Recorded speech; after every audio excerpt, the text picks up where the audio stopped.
All right, let's jump straight into this explainer.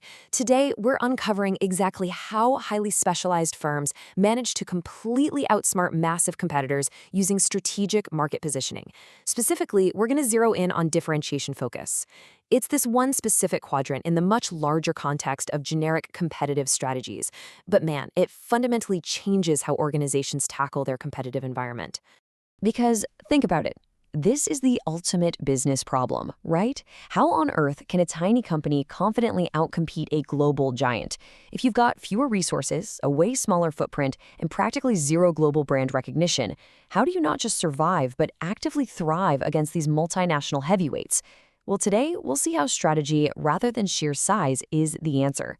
It's really all about picking a highly specific battleground where that giant literally cannot maneuver as well as you can. So here's our game plan for today. First, we'll look at Porter's strategy matrix, then broad versus narrow markets, next, defining differentiation focus, followed by some real-world niche successes, and finally, implementing the strategy. Starting off with Section 1, Porter's strategy matrix, the blueprint of competitive advantage. This brilliantly illustrates the spatial map of business-level strategies. If you look at it, we basically have two axes. Across the top is your competitive scope. So is your target market broad or narrow? And down the side is your source of competitive advantage. Are you competing on having the lowest costs or on offering unique differentiation?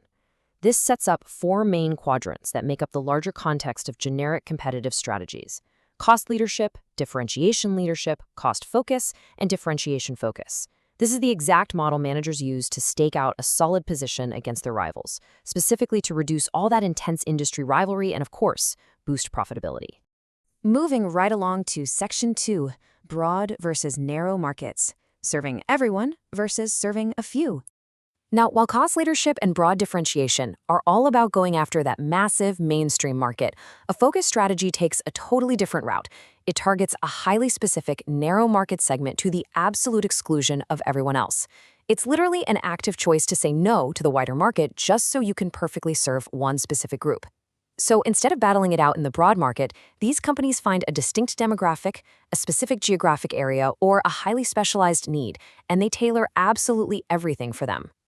Which brings us to Section 3, defining differentiation focus, the art of the niche. So what does this actually look like in practice? The absolutely crucial point here is that this isn't just about being different for the sake of it. It's about being uniquely valuable to a highly defined group of buyers who are totally willing to pay a premium. You're building this specialized ability to offer niche buyers an offering that hits their exact needs way better than any mainstream broad market competitor ever could. You're not trying to be the cheapest, leave that to the cost leadership folks. You're striving to be the absolute best for a very, very specific type of customer. And why is this so incredibly effective? Well, by developing this specialized, uniquely differentiated product, your firm becomes pretty much invulnerable to broad market competitors trying to invade your space. Since you're perfectly meeting these specialized needs, you build insane brand loyalty. And here's the best part. That brand loyalty significantly lowers your customers' price sensitivity. They're totally happy to pay more because literally no one else does exactly what you do for them. Plus, all this intense loyalty and specialization acts as a massive barrier to entry to keep new competitors off your turf. All right, let's jump into Section 4, real-world niche successes from theory to profit. Let's look at some real examples. Take Rolls-Royce and Four Seasons Hotels.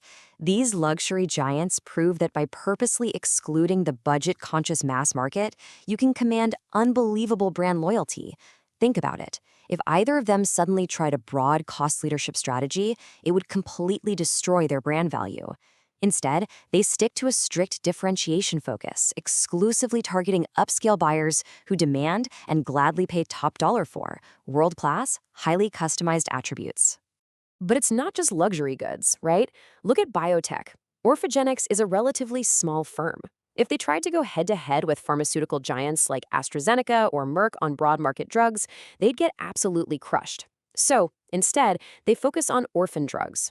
These are treatments for diseases like sickle cell anemia and spinal muscular atrophy, which affect fewer than 200,000 people. The big pharma companies usually overlook these smaller niches, which allows Orphogenics to completely dominate that space.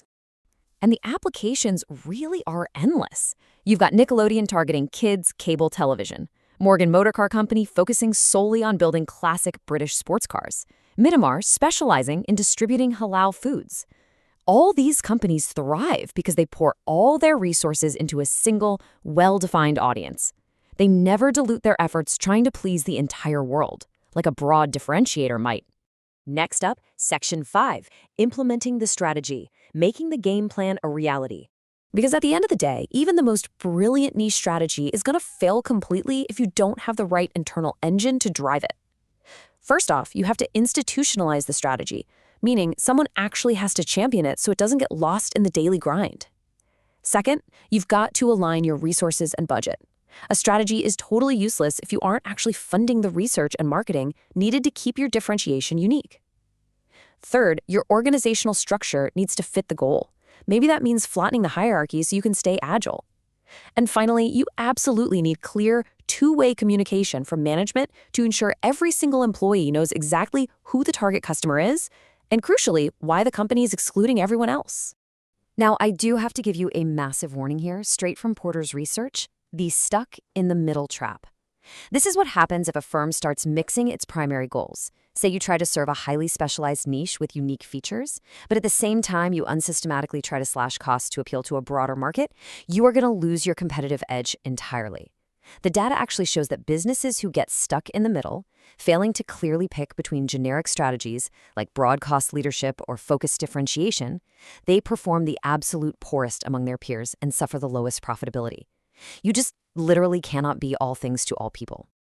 So as we wrap up this explainer, I want you to take a hard look at your own organization or even the companies you invest in. Ask yourself, do they actually have a true specialized focus, providing unique value to a specific audience? Or are they risking everything by trying to be everything to everyone, slowly drifting into that dreaded middle? Remember, mastering differentiation and focus requires the real courage to exclude the masses so you can perfectly serve the few. Are you truly differentiated or just stuck in the middle? Think about that, and thanks so much for joining me on this deep dive.